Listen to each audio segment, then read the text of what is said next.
¿Qué tal, gente de YouTube? Hoy les traigo un nuevo video en donde vamos a cambiar el sonido de notificación de nuestro teléfono Samsung.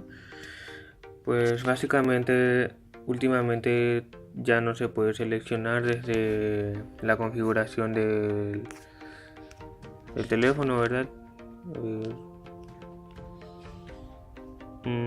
Aquí por ejemplo sonido de notificación y no podemos elegir, ¿verdad? Bueno, les voy a mostrar. A ver, nos vamos a archivos, mis archivos, dispositivos. Bueno, cualquier música que quieran poner lo pueden hacer.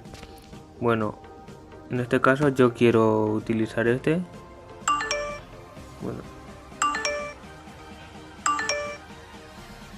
así. Bueno, lo que van a hacer es mover o copiar, como quieran, a dispositivo y buscan la carpeta notification acá y lo pegan. Realizado, siempre va a estar acá, notification, buscan la carpeta y lo pegan ahí. Bueno, luego nos vamos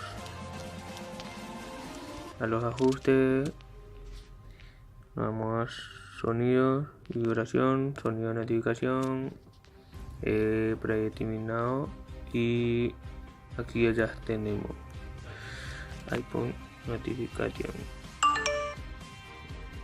Eso es todo. Espero que les haya gustado el vídeo. No olviden suscribirse.